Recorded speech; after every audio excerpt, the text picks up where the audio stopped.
تمام تعریفیں اس رب کائنات کے لیے ہیں جس نے اس کارخانہ عالم کے کسی بھی ذرے کو بے مقصد پیدا نہیں فرمایا۔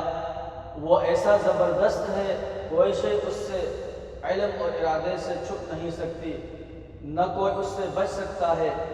وہ کسی کا محتاج نہیں اور ساری کائنات اس کی محتاج ہے۔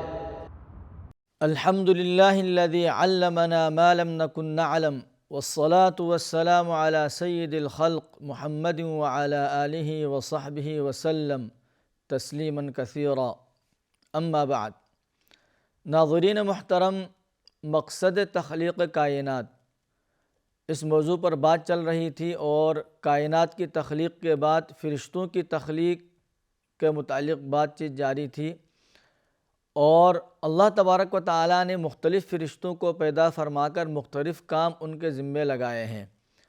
تو ہم نے بتایا تھا کہ ایسے ہی انبیاء کرام علیہم السلام کو مختلف پیغامات اور مختلف کام اور ذمہ داریاں بتانے کے لیے فرشتے تشریف لاتے رہے، اور ایسے ہی انبیاء کرام علیہم السلام کو کئی باتوں کی خبر دینے کے لیے بھی فرشتے تشریف لائے، جیسے کہ بخاری کی حدیث عائشہ رضی اللہ تعالی عنہ سے مروی ہے کہ جب آپ صلی اللہ علیہ وسلم پر جادو ہوا تھا تو اس جادو کی خبر دینے 2 فرشتے آئے تھے، اور انہوں نے آ کر کے آپ صلی اللہ علیہ وسلم کو خبر دی تھی کہ آپ پر جادو ہوا ہے، اور جادو کرنے والے شخص کا نام بھی بتایا تھا کہ وہ لبید بن اعصم ہیں اور یہودی شخص ہے بنو زریق کے۔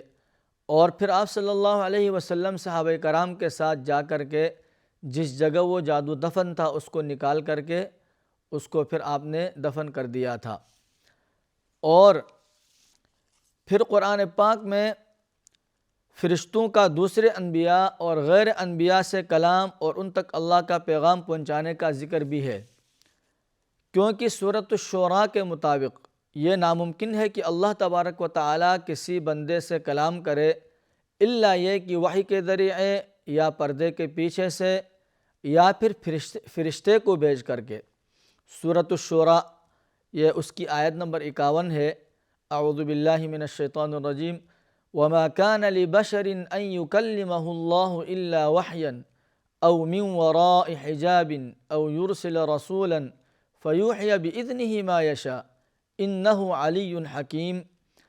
اور کسی انسان میں یہ طاقت نہیں ہے کہ اللہ اس سے روبرو بات کرے سوائے اس کے کہ وہ وحی کے ذریعے ہو یا کسی پردے کے پیچھے سے ہو یا پھر کوئی پیغام لانے والا فرشتہ بھیج دے، اور اس کے حکم سے جو چاہے وحی کا پیغام پہنچا دے۔ یقیناً وہ اونچی شان والا اور بڑی حکمت والا ہے۔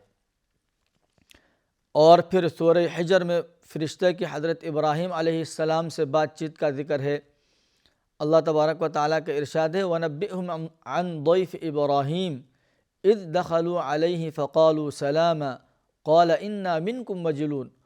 اور یہی مضمون سورہ ہود کے اندر بھی ہے، اور یہ سورہ حجر کی آیت نمبر 51 اور 52، اور آگے اسی کا ذکر چل رہا ہے کہ انہیں ابراہیم کے مہمانوں کا حال سنا دو، اس وقت کا حال جب وہ اس کے پاس پہنچے اور سلام کیا۔ ابراہیم علیہ السلام نے کہا کہ ہمیں تو تم سے ڈر لگ رہا ہے۔ انہوں نے کہا ڈریے نہیں، ہم تو آپ کو ایک صاحب علم لڑکے کی ولادت کی خوشخبری دے رہے ہیں۔ ابراہیم علیہ السلام نے کہا کیا تم مجھے اس حالت میں خوشخبری دے رہے ہو جب کہ مجھ پر بڑھاپا چھا چکا ہے؟ پھر کس بنیاد پر مجھے خوشخبری دے رہے ہو؟ تو وہ بولے ہم نے آپ کو سچی خوشخبری دی ہے، لہذا آپ ان لوگوں میں شامل نہ ہوں جو نا امید ہو جاتے ہیں۔ ابراہیم علیہ السلام نے کہا اپنے پروردگار کی رحمت سے گمراہوں کے سوا کوئی نا امید نہیں ہو سکتا ہے۔ پھر فرشتے اور ابراہیم علیہ السلام کی بات چیت آگے جاری رہتی ہے۔ فرشتوں نے پھر انہوں نے پوچھا کہ اللہ کے بھیجے ہوئے فرشتوں، اب آپ کے سامنے کیا مہم ہے؟ انہوں نے کہا ہمیں ایک مجرم قوم کی طرف عذاب نازل کرنے کے لیے بھیجا گیا ہے، البتہ لوط کے گھر والوں کے وہ اس سے مستثنیٰ ہیں، ان سب کو ہم بچا لیں گے سوائے ان کی بیوی کے۔ ہم نے یہ طے کر رکھا ہے کہ وہ ان لوگوں میں شامل رہے گی جو عذاب کا نشانہ بننے کے لیے پیچھے رہیں گے۔ چنانچہ فرشتے لوط علیہ السلام کے گھر والوں کے پاس پہنچے تو لوط نے کہا آپ لوگ اجنبی معلوم ہوتے ہو۔ انہوں نے کہا نہیں، بلکہ ہم آپ کے پاس وہ عذاب لے کر آئے ہیں جس میں یہ لوگ شک کیا کرتے تھے۔ ہم آپ کے پاس اٹل فیصلہ لے کر آئے ہیں اور یقین رکھیے کہ ہم سچے ہیں، لہذا آپ رات کے کسی حصے میں اپنے گھر والوں کو لے کر نکل جائیے اور آپ خود ان کے پیچھے پیچھے چلیے، اور آپ میں سے کوئی پیچھے مڑ کر نہ دیکھے، اور وہیں جانے کے لیے چلتے رہیں جہاں کا آپ کو حکم دیا جا رہا ہے۔ اور اس طرح لوط تک ہم نے یہ فیصلہ پہنچا دیا کہ صبح تک ان کی جڑ کاٹ کر رکھ دی جائے گی۔ تو آپ نے سنا کہ فرشتے یہاں پر پہلے ابراہیم علیہ السلام کے پاس تشریف لائے، ان کو خوشخبری سنائی اور انہیں یہ یقین دلایا کہ اللہ تبارک و تعالیٰ آپ کو ایک صاحب علم بچے کی خوشخبری سنا رہے ہیں اور آپ کو وہ اولاد عطا کر دی جائے گی۔ اور پھر فرشتے آگے لوط علیہ السلام کے پاس جا کر کے ان کو اللہ کا پیغام پہنچایا اور ان کو جو کرنا تھا اس کا حکم دے دیا۔ چنانچہ سورہ آل عمران میں فرشتہ نے حضرت زکریا علیہ السلام کو آواز دے کر بیٹے کی خوشخبری دی تھی، اور پھر سورہ آل عمران ہی میں فرشتے کی حضرت مریم علیہ السلام سے بھی گفتگو مذکور ہے۔ آل عمران آیت نمبر 38 سے 41 تک۔ ہنالک دعا زکریا رب قال رب هب لي من لدنك ذریة طیبہ انک سمیع الدعاء۔ جب مریم علیہ السلام کا وہ واقع ہوا اور انہوں نے دیکھا کہ مریم علیہ السلام کے ساتھ جس طریقے کا معاملہ ہو رہا ہے، تو اس موقع پر زکریا علیہ السلام نے اللہ تبارک و تعالیٰ سے یہ دعا کی کہ اس موقع پر زکریا نے اپنے رب سے دعا کی، کہنے لگے یا رب مجھے خاص اپنے پاس سے پاکیزہ اولاد عطا فرما دے، بے شک تو دعا کا سننے والا ہے۔ چنانچہ ایک دن جب زکریا عبادت گاہ میں کھڑے نماز پڑھ رہے تھے، فرشتوں نے انہیں آواز دی کہ اللہ آپ کو بچے کی پیدائش کی خوشخبری دیتا ہے، جو اس شان سے پیدا ہوں گے کہ اللہ کے ایک کلمے کی تصدیق کریں گے، لوگوں کے پیشوا ہوں گے اور اپنے آپ کو نفسانی خواہشات سے بالکل روکے ہوئے ہوں گے، اور نبی ہوں گے، اور ان کا شمار راست بازوں میں ہوگا۔ انہوں نے کہا یا رب میرے یہاں لڑکا کس طرح پیدا ہوگا جبکہ مجھے بڑھاپا آ پہنچا ہے اور میری بیوی بھی بانجھ ہے۔ اور پھر اس سے آگے فرشتے حضرت مریم علیہ السلام سے گفتگو کر رہے ہیں، اور آل عمران میں اللہ تبارک و تعالیٰ نے اس کو بھی ذکر کیا ہے۔ چنانچہ آیت نمبر 42 سے 48 تک۔ وَإِذْ قَالَتِ الْمَلَائِكَةُ يَا مَرْيَمُ إِنَّ اللَّهَ اصْطَفَاكِ وَطَهَّرَكِ وَاصْطَفَاكِ عَلَى نِسَاءِ الْعَالَمِينَ۔ وہ وقت بھی یاد کرو کہ جب فرشتوں نے حضرت مریم علیہ السلام سے کہا تھا اے مریم اللہ تمہیں اپنے ایک کلمے کی پیدائش کی خوشخبری دیتا ہے جس کا نام مسیح عیسیٰ ابن مریم ہوگا، اور جو دنیا اور آخرت دونوں میں صاحب وجاہت ہوگا اور اللہ کے مقرب بندوں میں سے ہوگا، اور گہوارے میں بھی لوگوں سے بات کرے گا اور بڑی عمر میں بھی، اور وہ راست بازوں میں سے ہوگا۔ مریم نے کہا پروردگار مجھ سے لڑکا کیسے پیدا ہوگا جب کہ مجھے کسی بشر نے چھوا تک نہیں۔ اللہ نے فرمایا اللہ اسی طرح جس کو چاہتا ہے پیدا فرماتا ہے، جب وہ کوئی کام کرنے کا فیصلہ کرتا ہے تو اس سے بس اتنا کہتا ہے ہو جا، بس وہ ہو جاتا ہے۔ یہ تو سورہ آل عمران ہے۔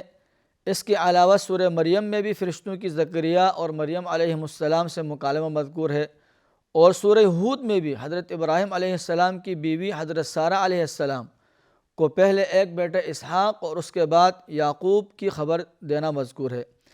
قرآن پاک میں حضرت مریم اور حضرت سارہ علیہ السلام سے بھی فرشتوں کا بات کرنے کا جو ذکر ہے، حالانکہ وہ دونوں نبی نہیں تھیں، لیکن غیر نبی کے ساتھ گفتگو کرتے وقت فرشتے ہمیشہ انسانی شکل میں ہوتے ہیں، اور یہ بات سورہ مریم میں مذکور ہے کہ جب بھی غیر نبی سے کوئی فرشتہ بات کرتا ہے تو وہ انسان کی شکل میں ہوتا ہے۔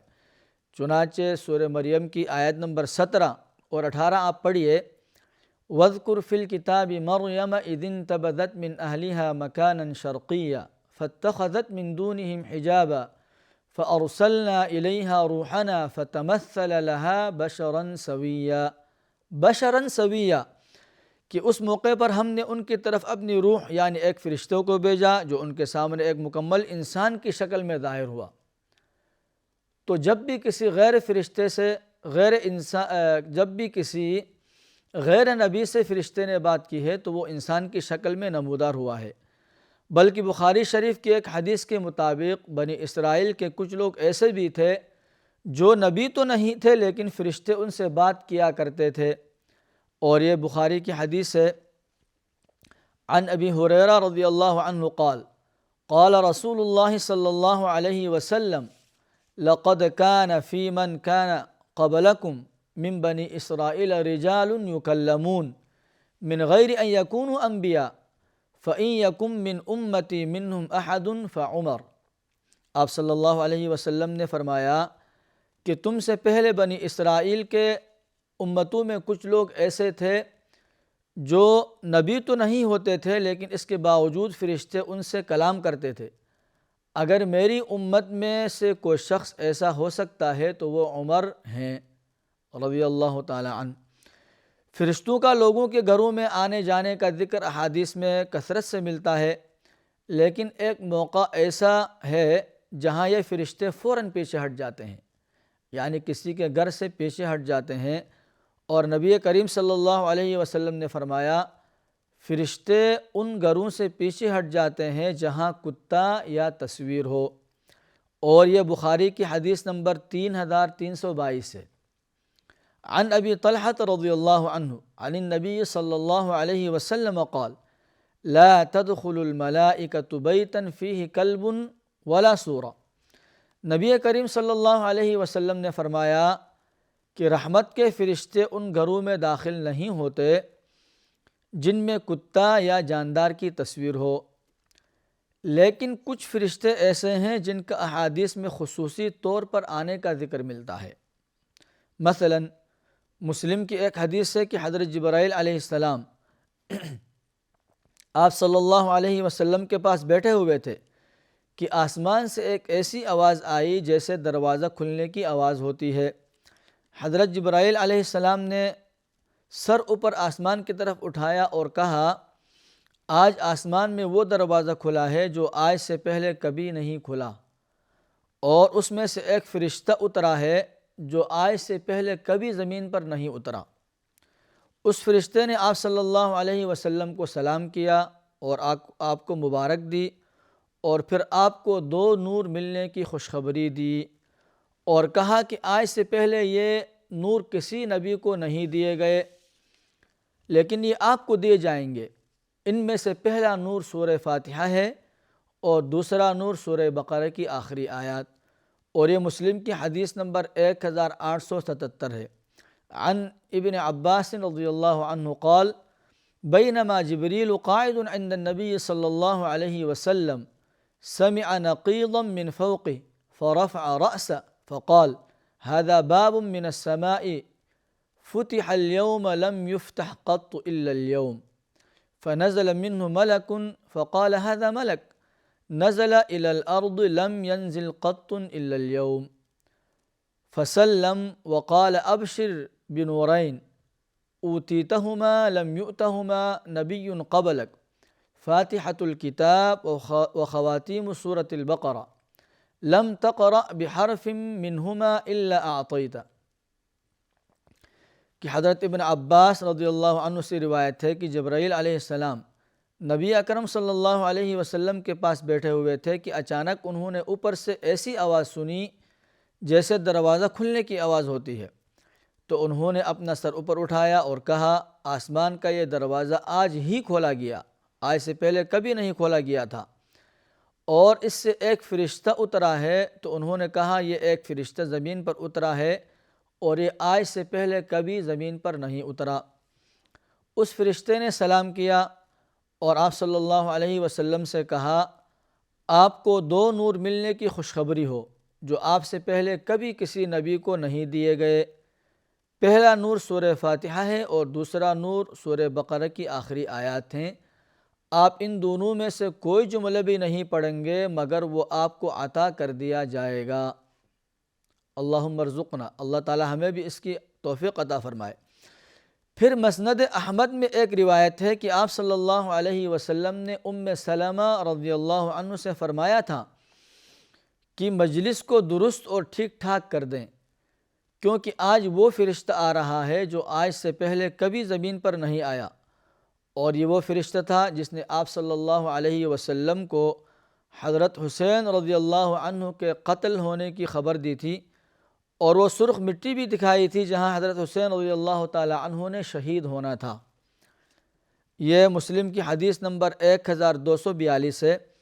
عن سلمۃ رضی اللہ عنہ قالت ان النبی صلی اللہ علیہ وسلم قال لقد دخل علی البیت ملک لم يدخل علی قبلها فقال لی ان ابنک هذا حسین مقتول وان شئت أريتك من تربة التي يقتل بها قال فأخرج تربة حمراء۔ سلمہ رضی اللہ تعالی عنہ سے روایت ہے کہ نبی کریم صلی اللہ علیہ وسلم نے فرمایا کہ میرے پاس گھر میں ایک فرشتہ آیا ہے جو اس سے پہلے کبھی میرے پاس نہیں آیا تھا۔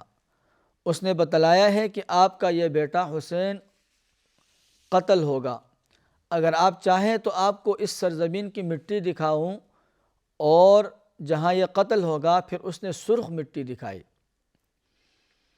تو یہ مخصوص فرشتے تھے جو مخصوص حکم لے کر کے آئے تھے، جو اس سے نہ پہلے کبھی آئے اور نہ اس کے بعد آئیں گے۔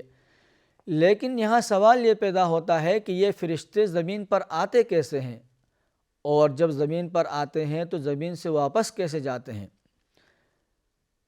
تو سورہ معارج کی 4 آیت سے پتہ چلتا ہے کہ فرشتے ایسے راستوں سے چڑھتے اور اترتے ہیں جو مخصوص راستے ہیں، جن میں فرشتے 50,000 سال کا سفر ایک ہی دن میں طے کرتے ہیں۔ سورہ معارج کی آیت نمبر 4۔ اعوذ باللہ من الشیطان الرجیم۔ تعرج الملائکۃ والروح الیہ فی یوم کان مقدارہ 50,000 سنہ۔ یہ دراصل سورت کے شروع سے جو بات چل رہی ہے اس کے جواب میں ہے کہ ایک مانگنے والے نے وہ عذاب مانگا جو کافروں پر آنے والا ہے، کوئی نہیں ہے جو اسے روک سکے، وہ اللہ کی طرف سے آئے گا جو چڑھنے کے تمام راستوں کا مالک ہے، اور جو مخصوص راستے جن سے فرشتے چڑھتے اور اترتے ہیں ان راستوں کو قرآن کی زبان میں معارج کہا گیا ہے۔ معارج، معراج اسی سے ہے، یعنی چڑھنے کے راستے، اور یہ ایسے مخصوص چڑھنے کے راستے ہیں جہاں پر فرشتے اور روح القدس اس کی طرف سے ایک ایسے دن میں چڑھ کر جاتے ہیں جس کی مقدار 50,000 سال ہے۔ تو گویا ان راستوں پر فرشتے اس تیزی کے ساتھ سفر کرتے ہیں کہ 50,000 سال کا فاصلہ صرف ایک ہی دن میں طے کرتے ہیں، اور یہ دن ضروری نہیں ہے کہ ہمارے دنیا کے اور ہمارے زمین کے دن ہو، بلکہ یہ اس سے مختلف بھی ہو سکتے ہیں۔ وآخر دعوانا ان الحمد للہ رب العالمین۔